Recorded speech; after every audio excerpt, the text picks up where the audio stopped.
My name is Camila. I'm 28, and I've always been the one trying to please everyone, even when it meant silencing my own voice. My story begins on what should have been the happiest day of my life, but instead became the moment I finally understood what it truly means to value myself. Standing there in white, with everyone's eyes on me, I never imagined that two sentences, one whispered by my father, one spoken by the pastor, would completely unravel the life I had so carefully constructed. What happened at the altar that day has remained my secret for 3 years. Until now. They say that sometimes the universe conspires to save you from yourself. In my case, that conspiracy took the form of 6 words spoken into my ear as I gripped my father's arm, walking toward what I thought was my future. Don't settle for less than you deserve. I remember smiling, thinking it was just another cliché dad moment. But then the pastor said something that made those words echo like thunder in my chest. Something that forced me to confront the truth I had been hiding from everyone, especially myself. What I did next shocked everyone in that church. Some called it scandalous, others called it brave. I call it the first honest decision I had made in years. But to understand why I did what I did, you need to know what led me to that altar in the first place. You need to know why my father's whisper carried the weight of years of complicated history, and why the pastor's words weren't just coincidence, but the key that unlocked a door I had kept firmly shut. The shocking moment. The church was perfect that day. Flowers cascading from every pew, sunlight streaming through stained glass, casting colors across the white runner I was about to walk down. 200 guests had turned to watch me. My fiancé, James, waited at the altar, handsome in his tailored suit, wearing that confident smile I once found irresistible. I felt my father's arm tense beneath my grip as we paused at the entrance. The music swelled. This was it. The culmination of 18 months of planning, of convincing myself this was what I wanted. "Ready?" my father asked, his voice unusually tight. I nodded, not trusting myself to speak. That's when he leaned in close, his cologne familiar and comforting, and whispered those words. "Don't settle for less than you deserve, Camila." I nearly stumbled. In the 3 decades of my life, my father had never once suggested I deserved anything special. He was the man who missed birthdays for business trips, who critiqued my report cards even when they were filled with A's. The man who had been largely absent until the wedding planning began. We started walking, each step feeling heavier than the last. James's smile widened as I approached. To everyone watching, we must have looked like the perfect couple. Successful, attractive, compatible. No one knew about the arguments that had intensified in recent months, about the compromises that felt increasingly one-sided, about the gnawing feeling in my stomach that had grown stronger with each wedding decision. I reached the altar. My father placed my hand in James's, nodded curtly, and stepped away. The pastor smiled warmly at us both before addressing the congregation. "Dearly beloved," he began, his voice resonating through the space. The ceremony proceeded as rehearsed until he reached a part I hadn't expected. "Marriage," the pastor said, looking directly at me, "is not just a commitment to another person. It is a promise to honor the truth in your heart, even when everyone expects your silence." My breath caught. These weren't the words we had agreed upon. I glanced at James, whose smile had faltered slightly. Then at my father, who was watching me with an intensity I'd never seen before. The truth in my heart. What was the truth in my heart? In that moment, with everyone watching, waiting for me to continue with the vows, something cracked open inside me. A floodgate of realizations I had been damming up for months. No, years. The pastor was still speaking, but I couldn't hear him anymore. Blood rushed in my ears as I looked at James, really looked at him, perhaps for the first time, without the filter of who I thought I should be. What I did next would change everything, and what happened after this moment has remained my carefully guarded secret. Until today. Roots of the pattern. To understand why those words hit me like a physical blow, you need to see the pattern that had defined my entire life. It didn't start with James. It started in a suburban home with beige carpets and a father whose approval I desperately craved but never seemed to earn. I was 7 when I brought home my first piano recital certificate. Second place, my father noted, barely looking up from his newspaper. What happened to first? That question became the soundtrack of my childhood. What happened to perfect? What happened to better? What happened to more? My mother, kind but conflict avoidant, would smooth things over. Your father just wants what's best for you, she'd say, straightening my hair or adjusting my clothes. He shows love through high expectations. I believed her because I needed to, because the alternative, that perhaps I simply wasn't enough, was too painful to consider. By 13, I had mastered the art of shape-shifting. Honor student for my father, loyal daughter for my mother, supportive friend for my peers. I constructed versions of Camila like carefully tailored outfits, each designed to please a different audience. The real me? She got lost somewhere in the shuffle. When I was 16, my father missed my debate team finals, the one where I won first place, for a business conference. He sent a text. Good job. Expected nothing less. Not, I'm proud of you. Not, I wish I could be there. Just acknowledgement that I had met the baseline requirement. My first serious boyfriend in college was Marcus. Ambitious, driven, emotionally unavailable. A psychology major would have had a field day connecting the dots. We dated for 2 years, during which I rearranged my class schedule to match his, abandoned my dream of studying abroad because he needed me here, and slowly lost touch with friends who pointed out how one-sided our relationship had become. When Marcus eventually left me for a research opportunity across the country, not even considering that I might come along, my father's response was telling, "Perhaps you should have been more indispensable." The pattern continued through my 20s. Eric, who borrowed money he never repaid. Daniel, who needed a proofreader for his novel but couldn't find time to read my work. Michael, who loved me intensely when it was convenient and disappeared when it wasn't. Each relationship reinforced the lesson. Love meant making yourself small enough to fit into the spaces others allowed you. Love meant proving your worth through endless accommodation. Love meant accepting less than you give. By the time I met James at 26, I was a master at ignoring red flags, at rationalizing away the voice inside that whispered, "This isn't right." James was charming, successful, and, most importantly, certain. Certain about his career path, certain about his 5-year plan, certain about wanting me. After years of ambivalence from others, his certainty felt like security.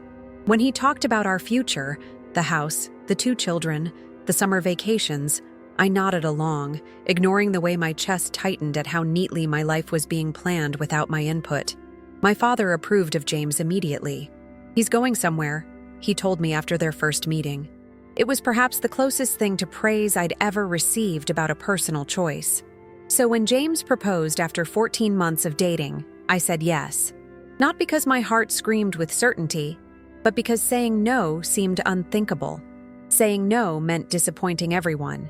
Saying no meant admitting I might want something different, something I couldn't even articulate because I'd spent so long silencing that part of myself.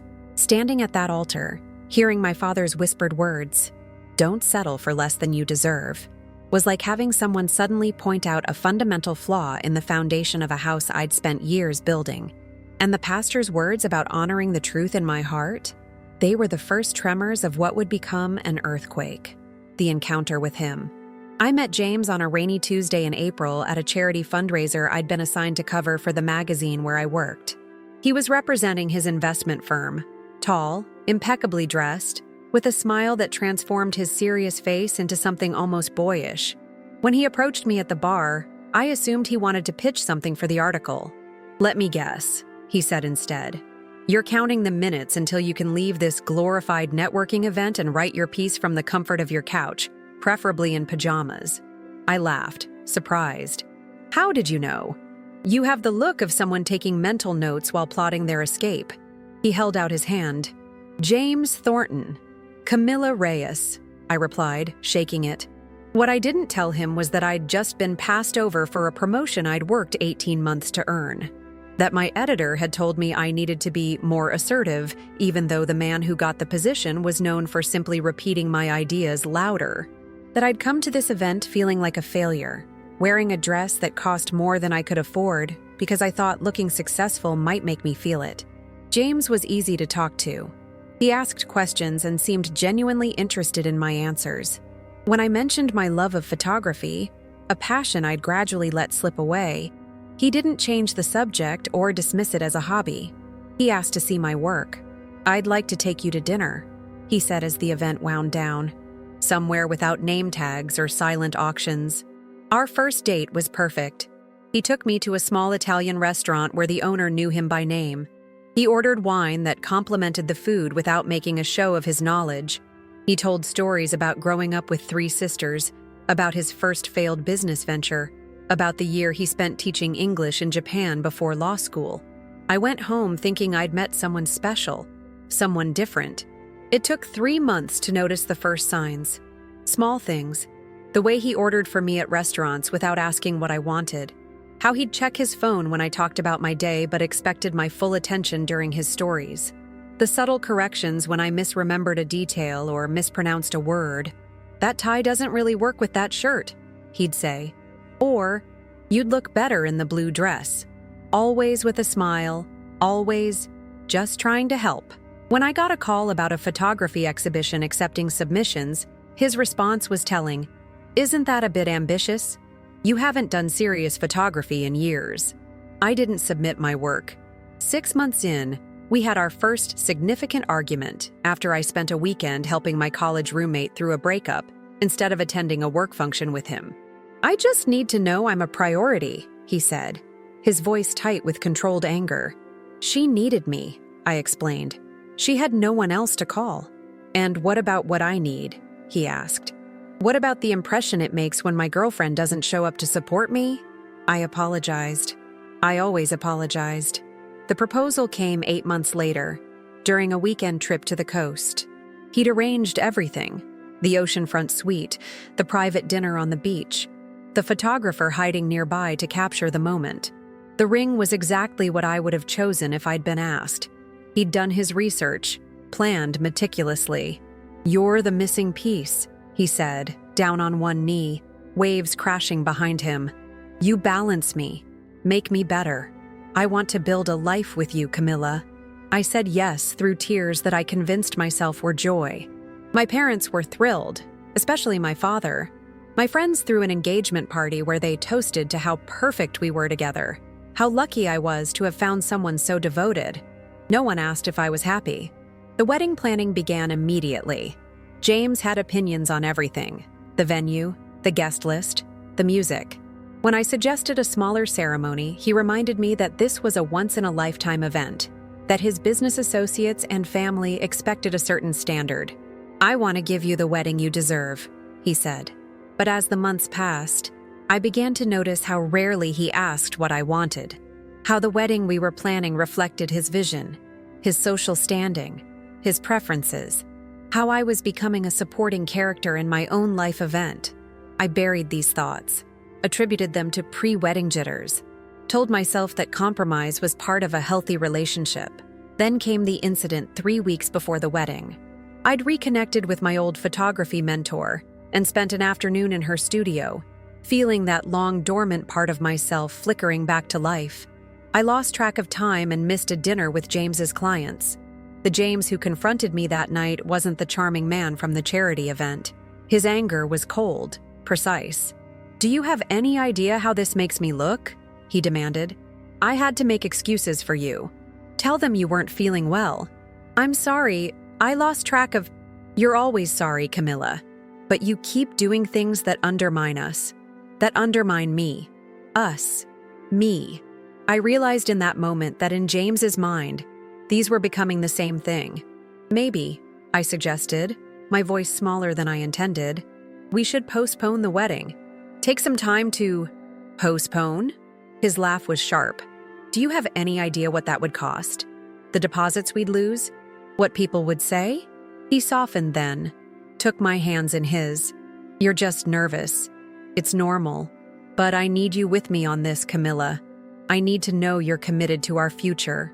I nodded, swallowing the words I really wanted to say, telling myself that marriage would solve these problems somehow, that things would be different once we were past the stress of wedding planning. I didn't know then that my father had witnessed this exchange through the partially open door of our apartment. Didn't know he'd been coming to return the centerpiece samples I'd left at my parents' house. Didn't know that for the first time, he was seeing clearly what I had become in my relationship with James. And I certainly didn't know that this moment would lead him to reach out to someone from his past. Someone who would speak the words that would change everything at our wedding. The preparations. The 4 weeks before a wedding are supposed to be hectic but joyful. Mine were just hectic. Every day brought new decisions, new invoices, new people who needed something from me. The guest list had somehow expanded to 220 people, half of whom I barely knew. James's business associates, distant relatives, former classmates he wanted to impress. I moved through it all like a sleepwalker, checking boxes, making calls, smiling when appropriate. The bridal magazines call it wedding brain, that foggy state of overwhelm that comes from juggling too many details. But looking back, I recognize it as something else entirely. Dissociation. My mind's desperate attempt to separate from a reality it couldn't process. 2 weeks before the wedding, something unexpected happened. My father showed up at my apartment on a Tuesday afternoon, alone. "Your mother thinks I'm at a business lunch," he said, standing awkwardly in my living room. "Can we talk?" In 30 years, my father had never once asked to talk. He lectured, advised, informed, but heart-to-hearts weren't in his repertoire. I nodded, speechless, and made coffee with shaking hands. "How are you feeling about everything?" he asked when we sat down. "About the wedding, about James." "Fine," I said automatically.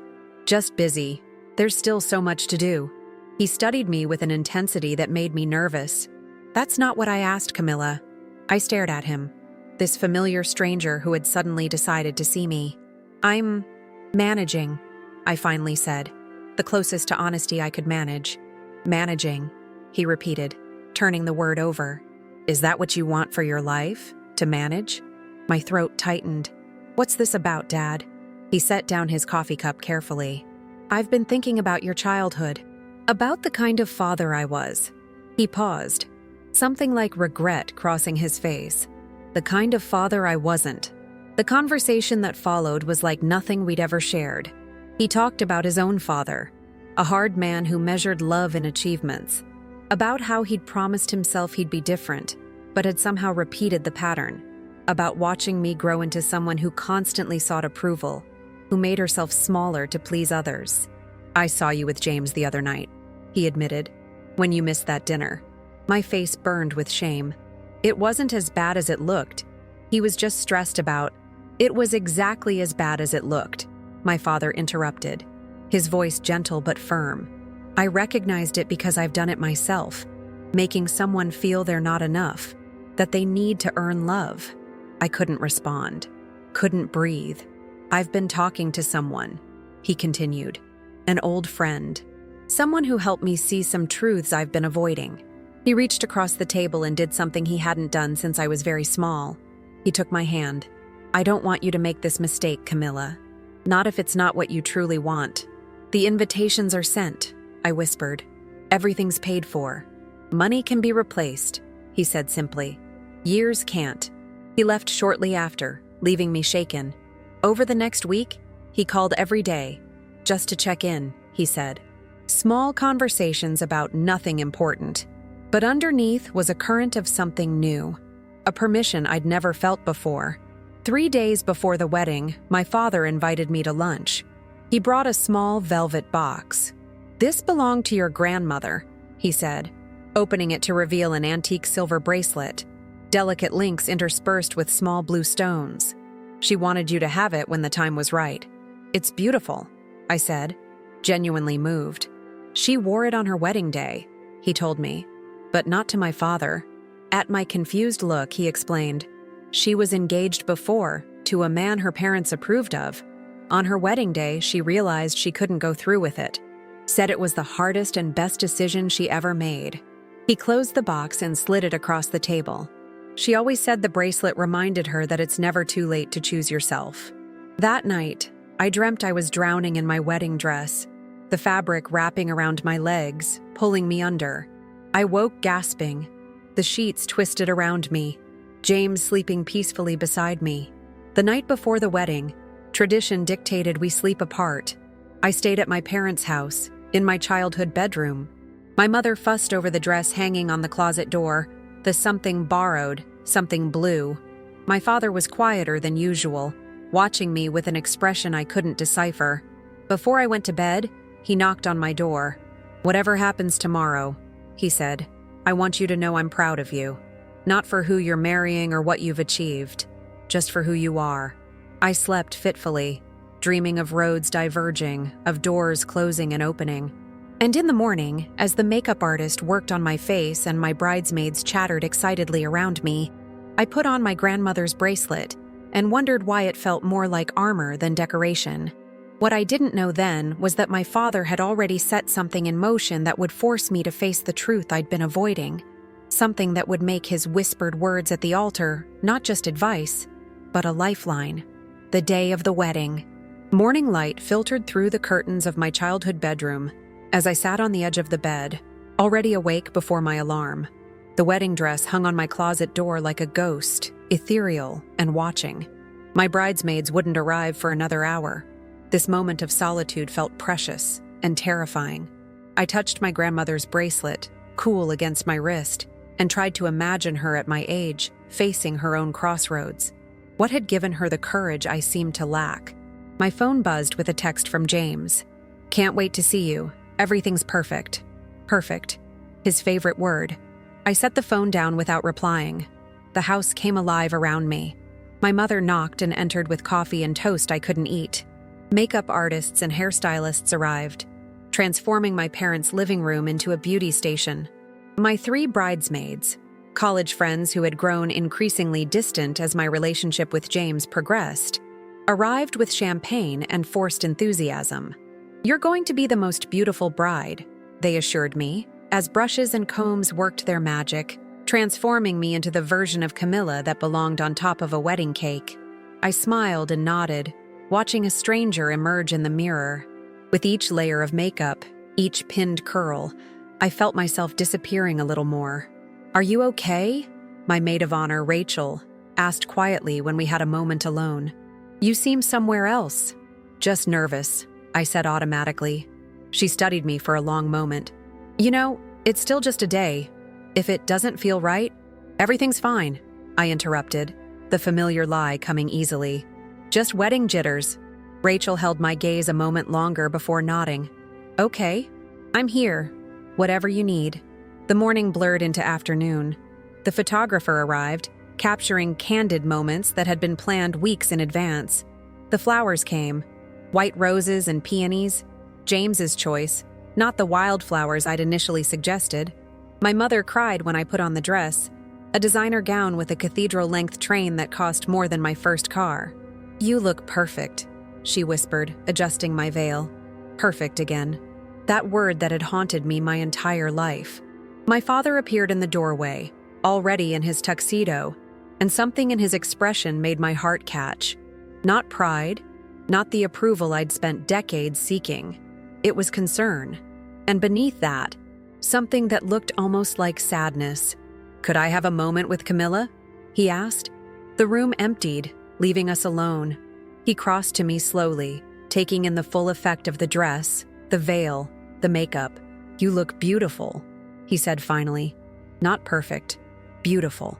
"Thank you," I managed, suddenly fighting tears that would ruin an hour of carefully applied makeup. "I have something for you," he said, reaching into his pocket. He pulled out a small envelope. "This is a letter your grandmother wrote to me before she died. I want you to read it before we leave." I took it with trembling hands. "Dad, I don't think I can—" "Please," he said simply. I opened the envelope and unfolded a single page of delicate stationery, covered in elegant script. "My dear son, by the time you read this, I will be gone, and Camila will be a young woman. I've watched you with her, how you push her to excel, how you withhold the approval she so desperately seeks. I recognize this pattern because your father did the same to you, and his father before him. This legacy of conditional love stops now. Your daughter deserves to know her worth isn't measured by achievements or by the approval of others." especially men. On my wedding day, my father told me he would be proud of me no matter what choice I made. Those words gave me the courage to walk away from a man who would have diminished me. It was the first time I truly believed I deserved more than what I'd settled for. Tell Camila, before it's too late. Tell her what I'm telling you now. Love should make you more yourself, not less. With hope for the future, your mother. I looked up, vision blurred with tears. Why are you showing me this now? Because I should have shown it to you years ago, he said quietly. Because I've watched you disappear a little more each day with James. Just like I watched your mother do with me. Because some mistakes shouldn't be repeated. The weight of his words settled over me like the heavy veil I wore. What are you saying? I'm saying I'll be right beside you, whatever you decide today. He glanced at his watch. It's time to go to the church. The cars are waiting. The drive passed in silence, my mind racing with thoughts I couldn't articulate. We arrived at the church to find it already filled with guests. Through the small window in the antechamber door, I could see James at the altar, straight-backed and confident. I could see his mother in the front row, who had spent the past year subtly criticizing every decision I made. I could see my mother, already dabbing at her eyes. My bridesmaids fussed with my train, adjusted my veil one last time. The wedding coordinator gave us our cues, positioned my father beside me. Ready? She asked brightly. I nodded automatically, my throat too tight for words. The music changed.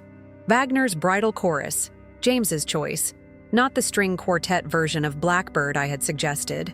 The doors opened. All eyes turned to me. My father's arm was solid beneath my hand as we paused at the entrance. 200 faces smiled expectantly. The church was beautiful, awash in flowers and candles. Everything was exactly as planned. Perfect. Ready? My father asked, echoing the coordinator, but with a weight that question had never carried before. I couldn't speak. Could barely breathe beneath the corseted bodice of the gown. He leaned in then, his cologne familiar and comforting, and whispered those words, "Don't settle for less than you deserve, Camila."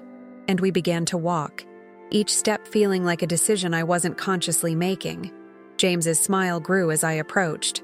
I tried to smile back, but my face felt frozen. The weight of expectation, from the guests, from James, from my mother, from society, pressed down on me with each step toward the altar. We reached the front. My father placed my hand in James's, nodded curtly, and stepped away. James's fingers closed around mine, a little too tight, a subtle claim of possession. The pastor smiled at us both before addressing the congregation. "Dearly beloved," he began, his voice resonating through the space. I barely heard the familiar words, too aware of James's hand gripping mine, of the hundreds of eyes on us, of my heart pounding against my ribs. Then the pastor said something that wasn't in the program we'd rehearsed the night before. "Marriage," he said, looking directly at me, "is not just a commitment to another person. It is a promise to honor the truth in your heart, even when everyone expects your silence." My breath caught. I glanced at James, whose smile had faltered slightly. Then at my father, who was watching me with that same intense expression I'd seen increasingly over the past weeks.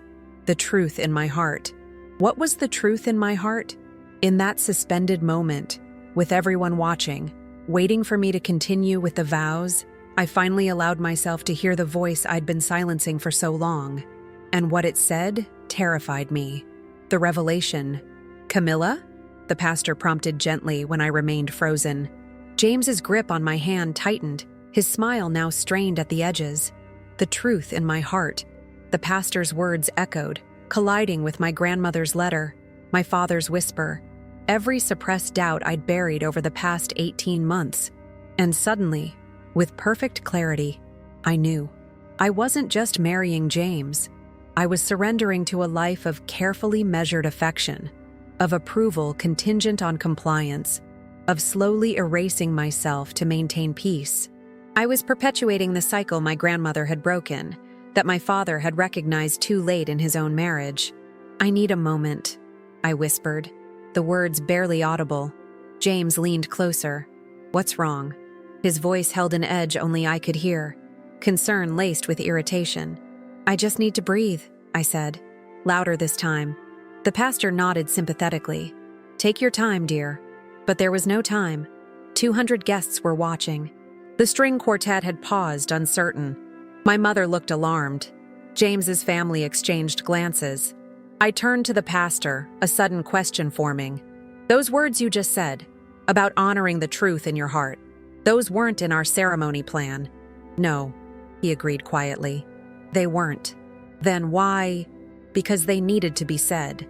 He held my gaze with unexpected compassion, and perhaps needed to be heard. Something clicked into place. You know my father, I said, not a question but a realization. The pastor nodded slightly. We were friends in college, lost touch for many years, until he called me 3 weeks ago. 3 weeks ago, right after my father had witnessed that argument with James, right after our unexpected heart-to-heart. I turned to look at my father, who stood absolutely still, his expression both terrified and resolute. He gave me the smallest of nods. Permission, support, love without conditions. What did he tell you? I asked the pastor, my voice steadier now. He asked if I remembered his mother's story, if I remembered the pastor who had given her the courage to choose herself. He paused. That pastor was my father. The revelation hit me like a physical force. This wasn't coincidence. This was intervention. History attempting not to repeat itself. James cleared his throat loudly.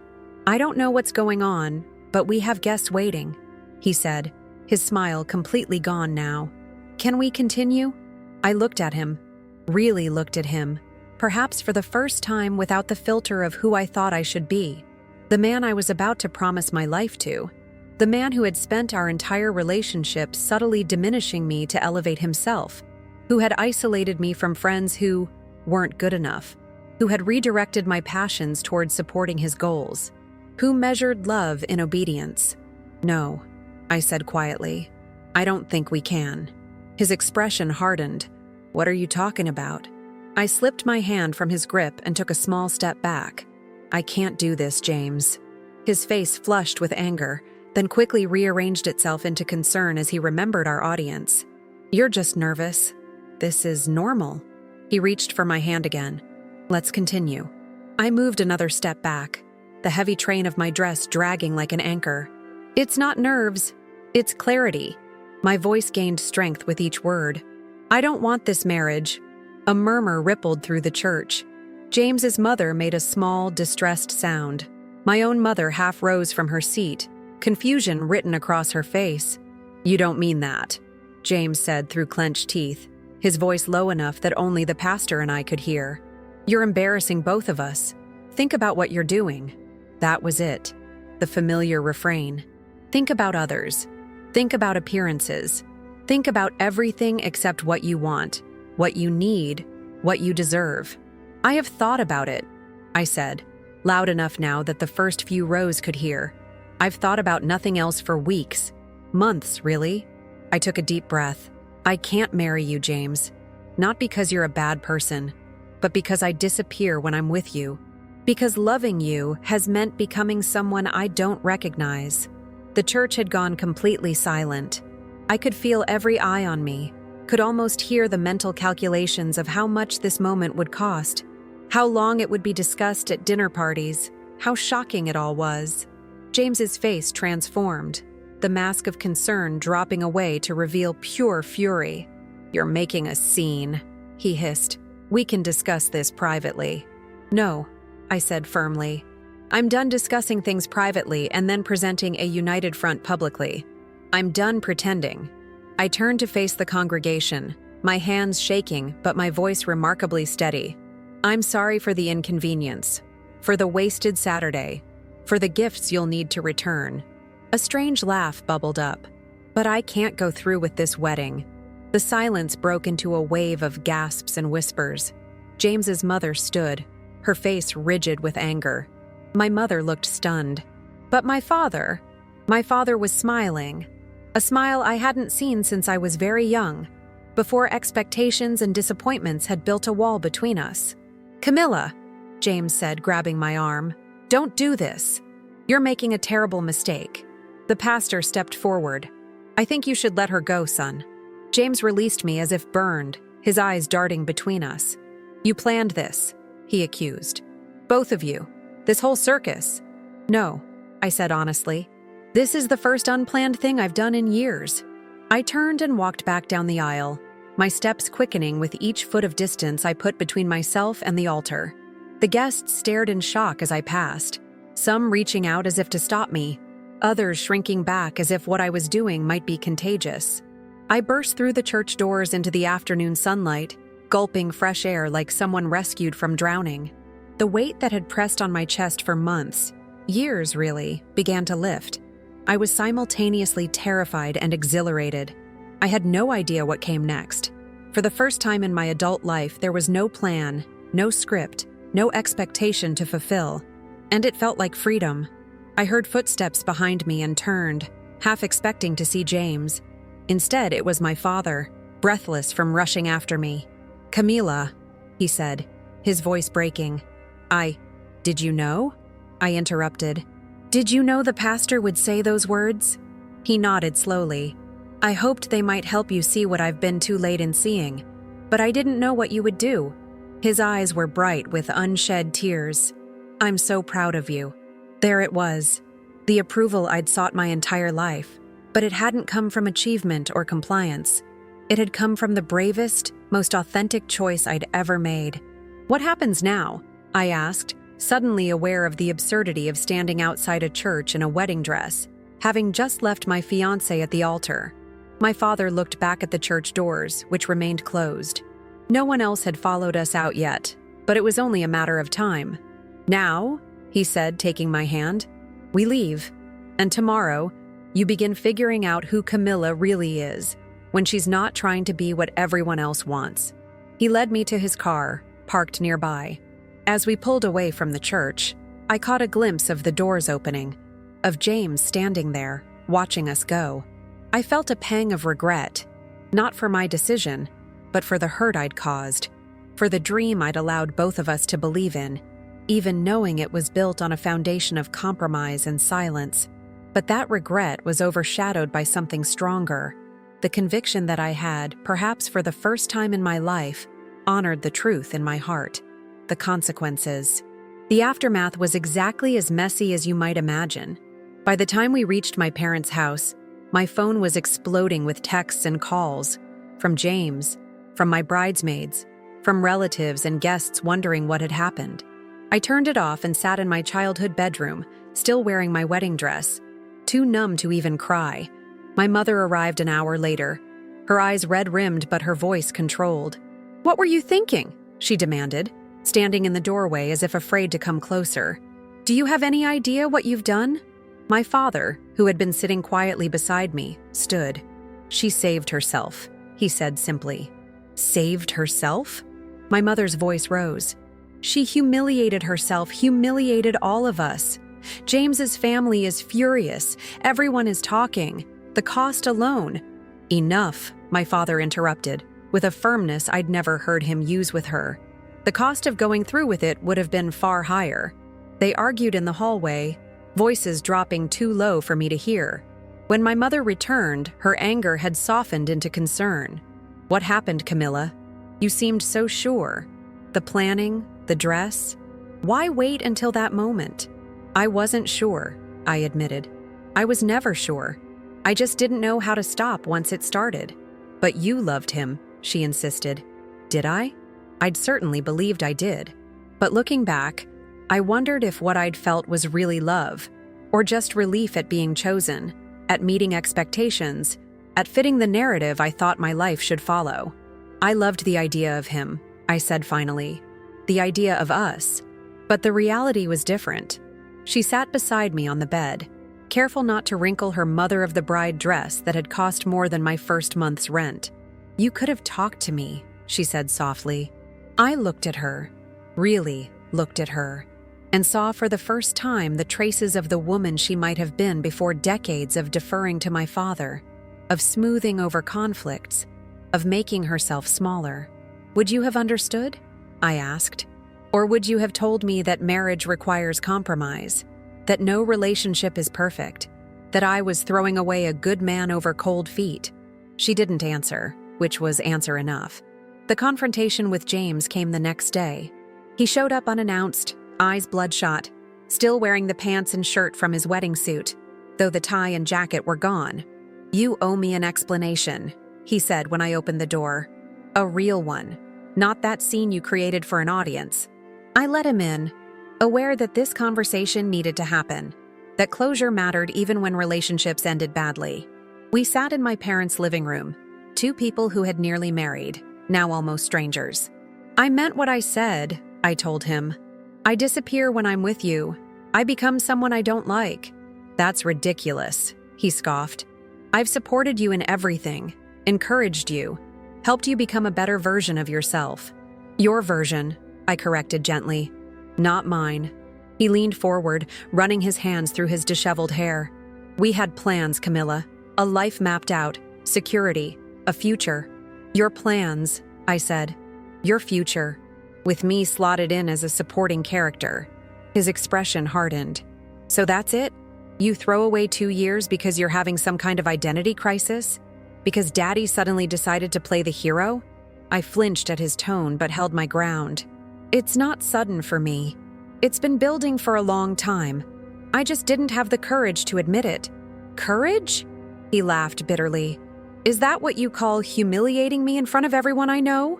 Making me look like a fool?" "I'm sorry for how it happened," I said sincerely. "But I'm not sorry it happened. We would have been miserable, James. Maybe not right away, but eventually." "You don't know that," he insisted. "I do," I said quietly, because I was already starting to be miserable and working very hard to hide it from both of us.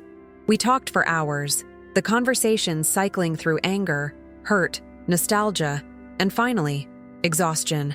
There was no neat resolution, no moment where he suddenly understood or forgave. How could there be? I had shattered not just his expectations for that day, but his image of who I was, who we were together. "I hope you realize what you've thrown away," he said as he left. "Not everyone gets a second chance at what we had."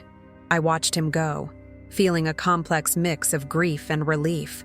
"That's the point," I whispered to the closed door. "I don't want a second chance at what we had. I want something different entirely." The social fallout was brutal and swift. Friends divided into camps, those who checked on me with genuine concern, those who sided firmly with James, and the largest group, those who simply disappeared, unwilling to navigate the awkwardness. James's family predictably closed ranks around him. Stories circulated that I'd been having an affair, that I'd had a mental breakdown, that I'd only been after his money and had found a better offer. Professionally, I faced raised eyebrows and whispered conversations that stopped when I entered rooms. James moved in the same social circles as many of my colleagues. Loyalties were tested, invitations dwindled. My mother maintained a strained politeness with me, clearly torn between maternal concern and embarrassment over the scandal. But my father underwent a transformation that was almost as dramatic as my own. 2 days after the non-wedding, he came to my room with a large envelope. "These are yours," he said, spilling the contents onto my bed. Photographs, dozens of them. My earliest attempts at photography from high school and college. Images I'd forgotten I'd taken, that I'd assumed were lost. "You kept these?" I asked, stunned. "I kept everything," he admitted. "Every award certificate, every article you wrote for the school paper, every photograph. I just didn't know how to tell you I was proud. Didn't want you to rest on accomplishments instead of striving for more." His voice broke. "I was wrong, Camila. So wrong. And I nearly let you make the same mistake I did."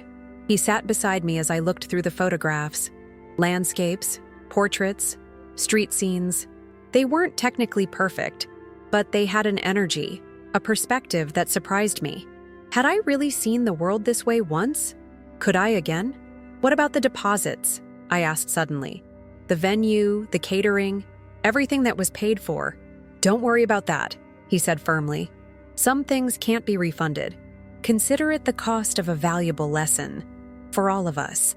That evening, as the sun set on the day that should have been the first of my honeymoon, my father and I sat on the back porch of my parents' house. My mother had gone to bed early, exhaustion and disappointment finally overtaking her. "I need to tell you something," my father said, his voice low. "About your mother and me." He told me then about their early years, how different my mother had been, passionate about teaching, full of ideas for educational reform, determined to make a difference, how his criticism and control had gradually worn her down until she became the conflict-avoidant, approval-seeking woman I knew, how he had recognized himself in James from their first meeting, but had told himself it was different, that James's ambition and certainty would provide me with the security he thought I needed. "I watched you becoming her," he said, his voice rough with emotion, "and I couldn't bear it, not when I finally understood what I'd done, what I was still doing." "Is that why you reached out to the pastor?" I asked. He nodded. "I needed help breaking a pattern I'd spent decades creating. I couldn't do it alone." As the stars appeared in the darkening sky, I felt a shift inside me, not just in how I saw myself, but in how I understood my parents. The cycles of expectation and approval, of silence and compliance, stretched back generations, and I had just become the first to break it. "What happens now?" I asked, echoing my question from outside the church. My father looked at me, really looked at me, with a mixture of sadness and hope. "Now you rebuild. Not the life others expected, but the one you want. It wouldn't be easy. Nothing worth doing ever is." But sitting there in the gathering darkness, I felt something I hadn't experienced in years. Possibility. And it was terrifying and beautiful all at once. 3 years have passed since that day at the altar. 3 years of unlearning patterns so deeply ingrained they had become my identity. 3 years of discovering who Camila really is when she's not trying to be what everyone else wants. The first 6 months were the hardest. I moved out of the city, away from the gossip and sideways glances, away from the apartment I'd shared with James where every corner held a memory. I found a small rental cottage in a coastal town 3 hours away, close enough to visit my parents but far enough to breathe new air. I lived on savings at first, taking long walks on the beach, sitting for hours watching the waves. People thought I was hiding. Perhaps I was, but I was also healing, creating space between who I had been and who I might become. My mother visited once, awkward and uncertain. She brought casseroles and concerns, urging me to get back out there and not waste time wallowing. My father came more often, sometimes just to sit in companionable silence as I sorted through old photographs or practiced with the secondhand camera I'd bought from a local pawn shop. 4 months after the non-wedding, he arrived with a gift. A professional-grade camera I could never have afforded. "I don't expect anything in return," he said when I protested. "No exhibitions, no career change, no proof that it was worth the investment. This is just because it makes you happy. That's enough." I cried then, for perhaps the first time since that day at the church. Not from sadness, but from recognition of how revolutionary it felt to be loved without conditions, to be valued simply for existing rather than achieving. Slowly, I began rebuilding. I took a part-time job at a local magazine. Nothing prestigious, just layout and copy editing. But the editor, Elaine, a sharp-witted woman in her 60s, noticed the way I framed photos for articles, the eye I had for composition. "You should be taking these, not just arranging them," she said one day, dropping a press pass on my desk. "The Winter Festival this weekend. Show me what you see." I almost refused, fear and old insecurities rising up. But something stopped me. The memory of my grandmother's bracelet, which I still wore daily. The reminder that it's never too late to choose yourself. The photos I took weren't perfect, but they captured something most of the professional shots missed. The wonder on children's faces as snow fell under twinkling lights.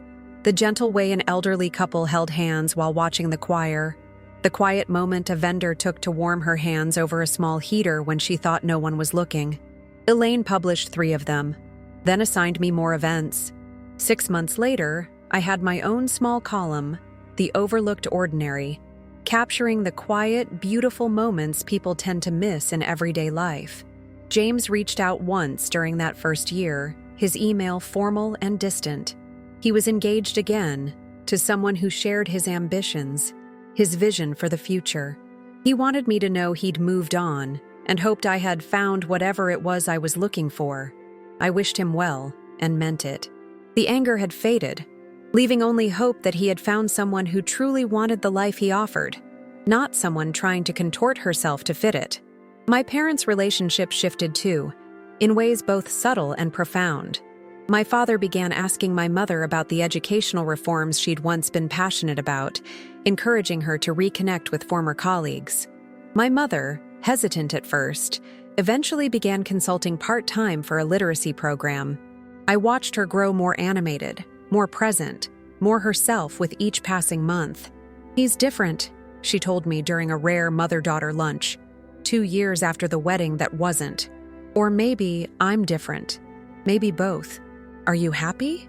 I asked, the question I wished someone had asked me during those months of wedding planning. She considered this carefully, stirring her tea. "I'm becoming happy," she said finally. "It's a process, learning to want things again, to believe I deserve them." I understood completely. The transformation wasn't linear. There were setbacks, days when I slipped back into old patterns of people-pleasing, of silencing my own voice to keep peace. Nights when I questioned everything, wondering if I'd made a catastrophic mistake.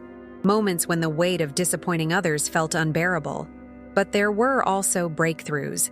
The day I submitted my photography to a regional contest and won honorable mention. The afternoon I finally told my mother how her compliance had shaped my own. A difficult conversation that ended with both of us crying and truly seeing each other perhaps for the first time. The evening I went on a date with someone who asked questions and actually listened to my answers, who seemed genuinely interested in my thoughts, rather than how I might fit into his life. Michael is different from anyone I've dated before. A marine biologist who spends his days studying tide pools, he has an infectious curiosity about the world that reminds me daily to look more closely, to find wonder in the overlooked ordinary. We've been together for 18 months now, building something slowly, intentionally, with plenty of room for both of us to grow. "What I love about you," he told me recently, "is how completely yourself you are. How you never try to be anyone else." I didn't tell him that this quality he so admires is hard-won, the result of nearly losing myself entirely. That each time I speak my truth, set a boundary, or pursue something simply because it brings me joy, I am actively choosing a different path than the one I nearly took. Last month, I had my first photography exhibition, small and local, but completely mine. Moments Between, capturing the spaces. We Overlook featured 28 photographs, each focused on transitional moments people rarely document. The breath before a dive, the pause before opening an important letter, the quiet after guests have left, but before the dishes are cleared. My parents came to the opening. My father stood before each photograph, taking his time, really seeing. My mother moved through the space with a quiet pride, introducing herself to strangers as Camila's mom, with a new confidence in her voice. In the center of the exhibition hung the piece that had started it all, a photograph Elaine had taken without my knowledge on the day of the winter festival. It shows me from behind, camera raised, completely absorbed in capturing a moment no one else had noticed. My grandmother's bracelet is visible on my wrist, catching the winter light. I titled it, "The Moment Between Who I Was and Who I Am Becoming," because that's the truth I've learned these past 3 years. Transformation isn't a single decision, a dramatic moment at an altar. It's thousands of small choices made daily. It's learning to hear your own voice amid the chorus of expectations. It's recognizing that worthiness isn't earned through achievement or relationship status, but is your birthright, always there beneath the layers of conditioning. My name is Camila, I'm 31, and I'm still learning to value myself, still practicing the art of honoring the truth in my heart, even when it goes against what others expect. Still discovering new facets of who I am when I'm not trying to please everyone around me. And the person I most need to impress, to satisfy, to make proud, it's finally, rightfully, myself. This is the real wedding gift my father gave me that day. Not just the courage to walk away from the wrong life, but the permission to walk toward the right one. one where I am both the bride and the officiant, making vows to honor my own truth, to cherish my own voice, to remain faithful to myself through whatever comes next. It is, without question, the most sacred commitment I've ever made.